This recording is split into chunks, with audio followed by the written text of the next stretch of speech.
Dito po sa aking maliit na mixing bowl, meron po ako ditong toyo, lemon dahil wala naman pong kalamansi dito, asin, paminta, asukal.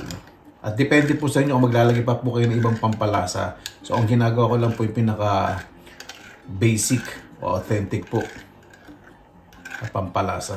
Sinabi ko po may asukal po ito, no. Tikman po ninyo kung ayos po sa inyo, asim, alat. Mas maganda po yung ganito bago po natin ihalo po sa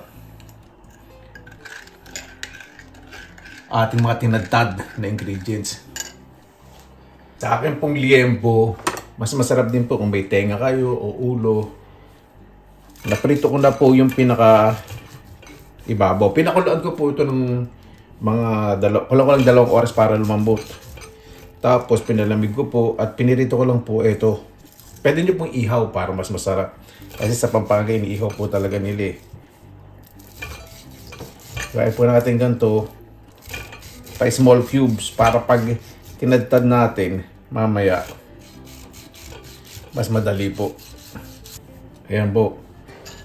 Para pag hiniwa-hiwa po natin, di ba?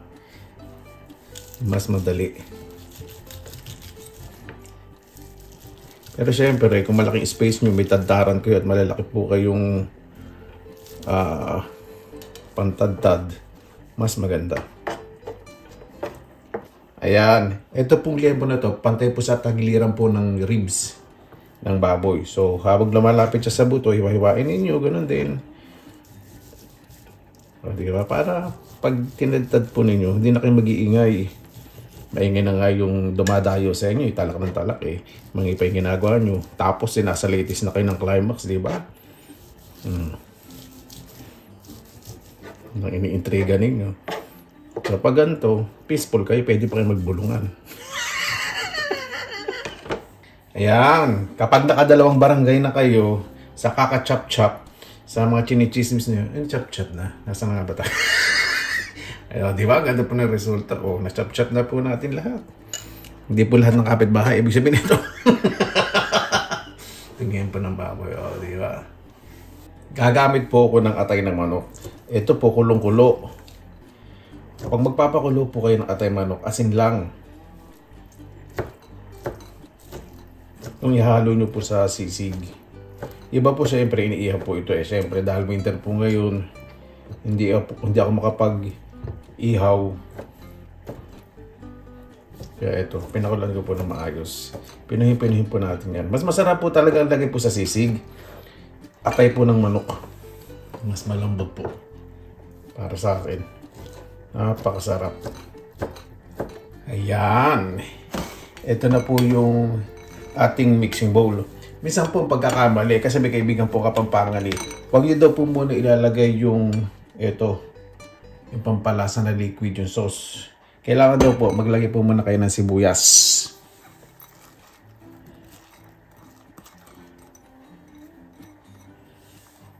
Ng sili. Ito siling labuyo po ito. Sorry. Mali na naman yung angulo na nawa ko. Ito po sili na medyo mild. Lagyan na natin lahat.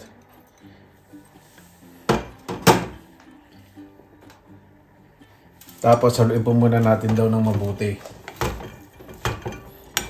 Sa mga Kapampangan po na nanonood, syempre hindi ko naman po ito specialty. Paki-comment na lang po kung tama po itong pagmamarunong ko. Pero nagagawa ko naman po ito. At paki-comment po na maayos ha. Huwag niya pong isumpa. Kabalin!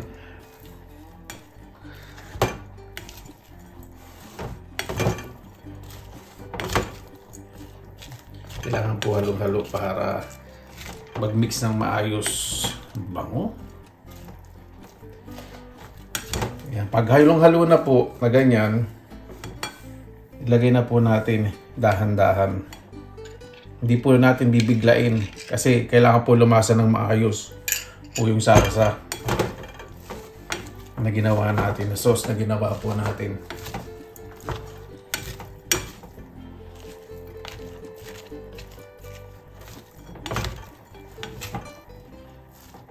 Ginawa ko ng punso talaga kailangan po tikman kasi kung pamaya masyadong maalat, masyadong maasim.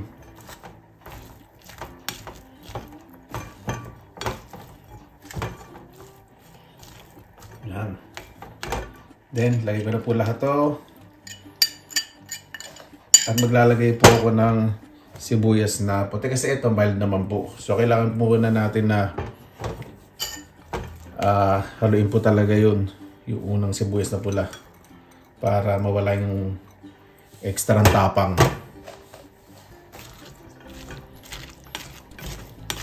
Ito ang sibuyas na puti, napakabalik naman po ito. Kumbaga, sa dalawang marites, yung pula, yung ano, ay yung pag nagkikwento, may action pa. Yung nagtututuwad pa, yung mga ganun. Yung talagang matapang. Yung parang sa kanya nangyari talagang todo effort, yung mga gestures, actions, pati yung galaw ng bagang at ngalangalang, pati yung mata, di ba? Tapos yung puti naman, ito isang klase ng marites na nagmamalinis. Asan ito? Parang pakaramdam niya napakalinis na pero balat sibuyas naman. Parang lang naman siya ng sibuyas ng mga sensitive. Pinaka-sensitive na tao sa buong mundo yan, mga yan. Ay, mga marites na yan. Napakaganda po ng resulta na sisibo natin. Napakabango! Gutom na ako. Pero, ang sabi po ng kaibigan ko Kapampangan, kailangan haluing mabuti. Huwag naman po yung masyadong marami sa kailangan daw po talaga ganyan. Ma-absorb lang. Para kapit na kapit po yung lasa. Sa gawin po natin ng sisig. Ayan. O diya. Lalagyan ko po ito ng nung cling wrap. I-rest po natin yan. Ito po, pwede nyo pong i-rest na po ito sa freezer. Lagyan nyo po sa plastic. Yung may seal, grip na plastic.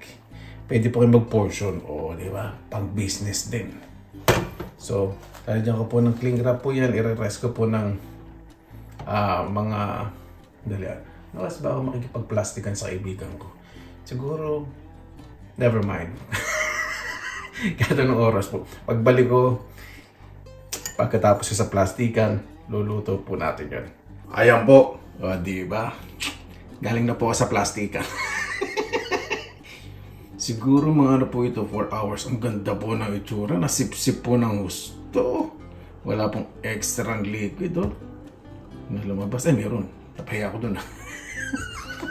Alayin po natin para yung extra liquid mas lumasa pa po. Gagamitin ko po non-stick pan. Gigisa ko po muna dito. Kailangan po yung kawali po ninyo mainit na mainit para medyo may crispiness. Kailangan po haluin po ninyong mabuti, ha. I-release lang po natin ng bahagya yung liquid. Ayan po. Kailangan po talaga halu-haluin po ninyo para hindi po ma-overcook po yung sibuyas. Para may konting lutong. Okay na po yan. Kumapit na po yung sarsa. Magpapainit naman po tayo sa kalanayan ng cast iron. Sa ating cast iron po dapat mabilis. Meron po ko ditong liquid butter. Bumasa ko po ang red hood. At lagyan na po natin yung ating sisig. Diba? Kaya po mainit na mainit. Lalagyan ko na lang po itlog dahan-dahan.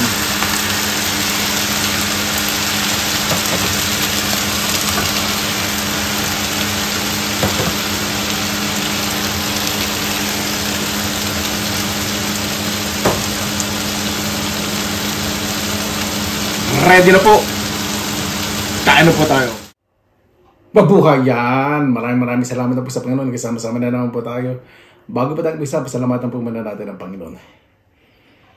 Panginoon, maraming salamat na po sa binigay po sa amin. Tapos na lang po ang weekend o buong linggo.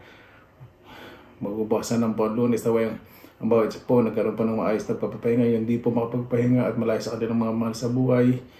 Naway say po, Panginoon. Kaya na po bahala po sa amin, sinusuko na po namin sa inyo lahat sa ngalan ni Jesus. Amen. Sige pa natin. Meron po ako dito natirang sabaw. Excuse me. Sabaw ng nilaga.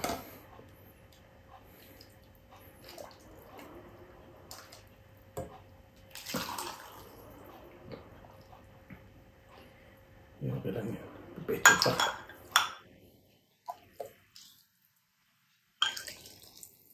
Yan.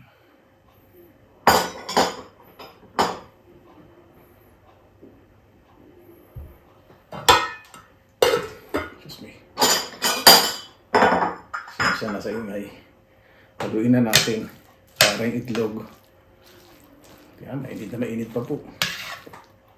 Tanggalin na natin itong pampautot na lema. Tingnan natin dito.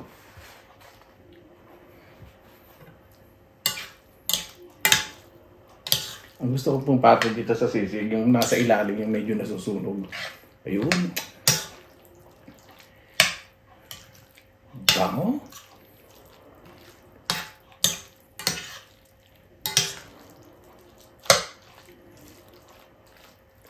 Winner na winner. So po halo-halo yung itlog para mas masarap. Ay, isang kaibigan ko po.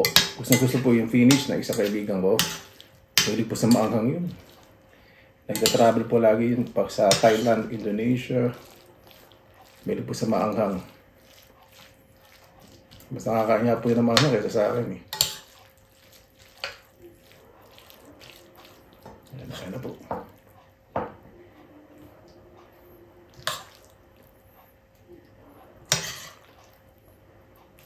Mostly, di ba? Pinupulutan to. Sarap po itong ulam.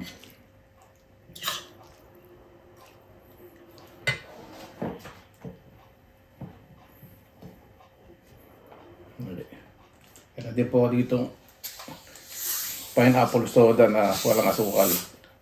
Paborito ko. Meron bagong batas po ngayon dito sa EU na kailangan po itong takip. Yan, hindi natatanggal. Kasi nga po, yan daw po yung isa sa mga nagkokos ng clogging o pagbabara sa mga kanal, drainage, mahirap matunog. Ano po, sinisira sa paligid, pollution. Mainit. Gusto ko tikman yung ganito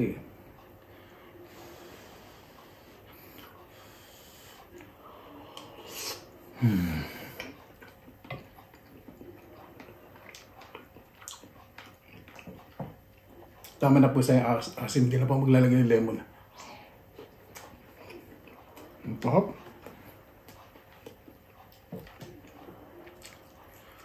Yung anghang palong-palo. Tama-tama lang po.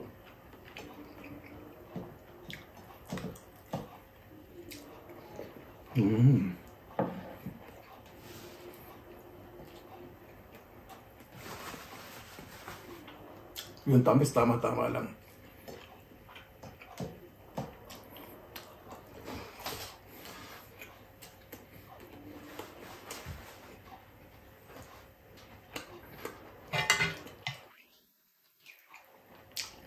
Kasi pag inulam ito, talagang konti-konti na kasi napakaanghang.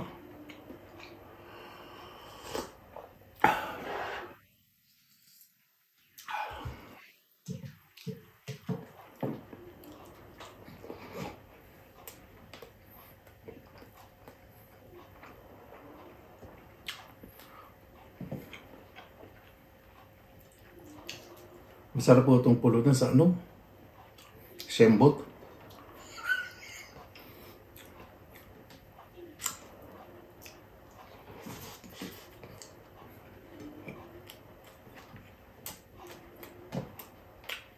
Ito.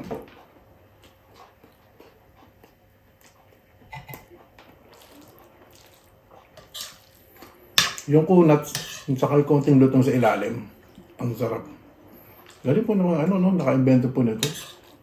Si Aling Dusing po, di ba? Sa Pampanga. Siya po yung... Nakatira po kami doon sa Angeles, malapit po kay Aling Dusing. Nasa marketing ako. Talaga iniihaw po nila yung mga baboy.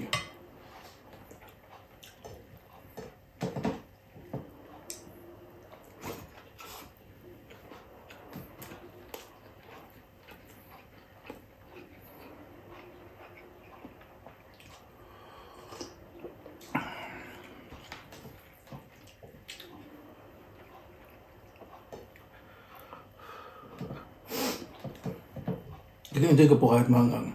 Diba po talaga pagkain ba na yan, no?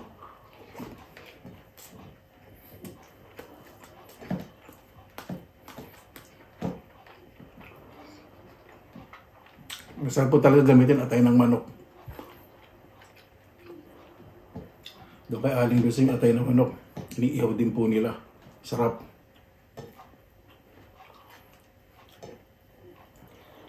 Tapos tatagtarin nila yung dalawang malaking parang kutsila na malaki, pantagtag.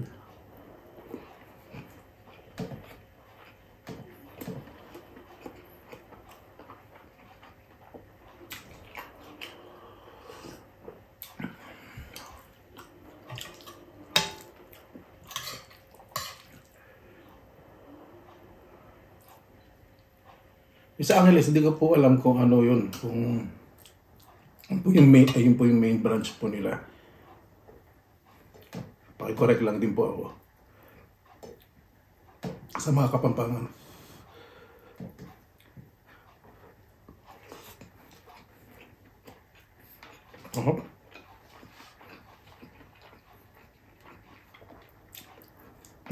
Kuna.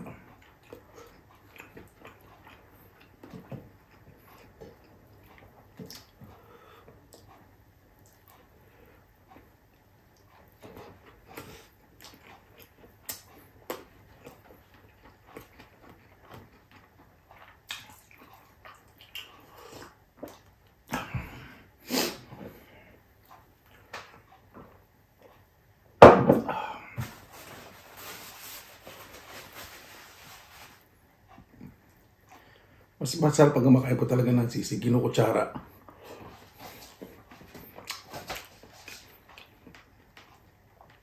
Lalo na pag namumulutan kayo. Ibig sabihin,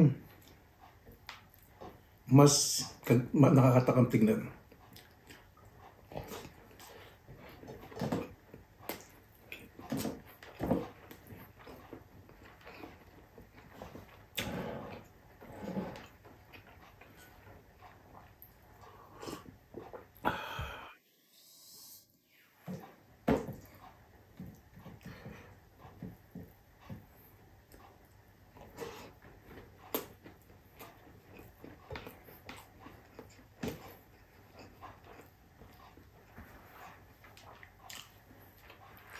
Pag nakakita po ako ng mga namumulutan, kung nakita mo ganyan, doon tingin nila, as mangang. Sarap po tingnan, no?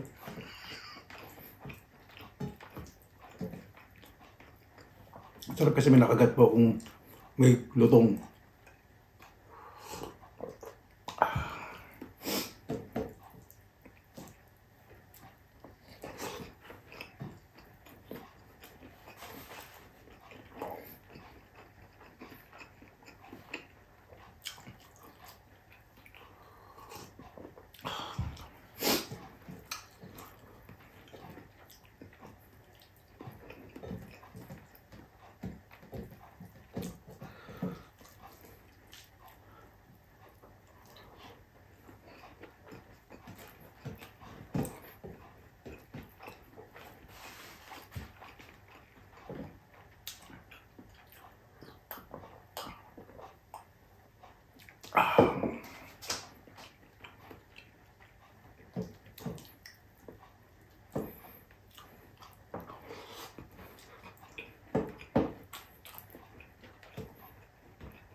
Kapag gumawa po talaga kayo ng sisig, malalaman po talaga ninyo pag binati nyo bakit mahal. Kasi preparation ng tagal, di ba?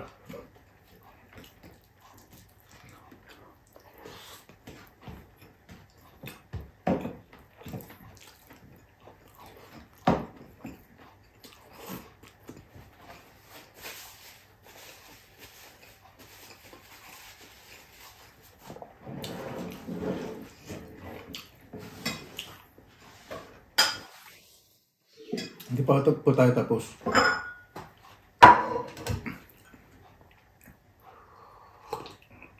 Mamumulutan pa ako. Mamamapak.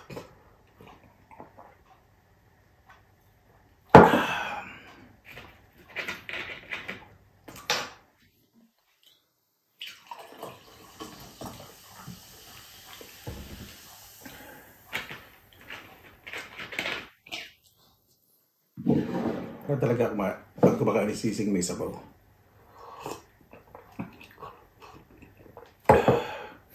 Pwede ko yung hindi po natin yun.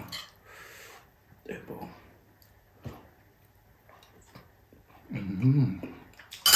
Hop.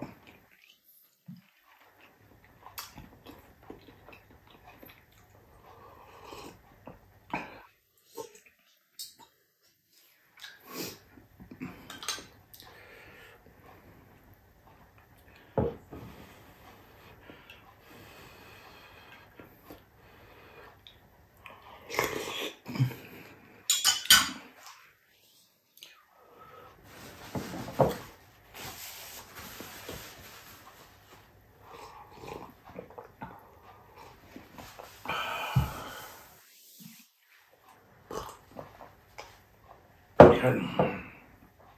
Ganda lang po kayo ng kapangyarihan ko sa ngayon. Bago tayo tapos, pasalamatan po muna natin ang Panginoon. Maraming salamat po sa binigyan po sa amin. Kung bawat isa po, mas maging mabuti po sa kapwa, lalo na po sa kanilang mga sasabihin, lalo na po sa gawa. Kaya na po bahala po sa amin, sunusok na po namin sa inyo at sa ngalan ni Jesus. Amin. Para po, maraming salamat na po sa inyo. Oras na ilan sa pinilakalakbay. Basta lagi po tayong positive vibes, good vibes. God bless, ingat po lagi, magandang araw. Laban lang.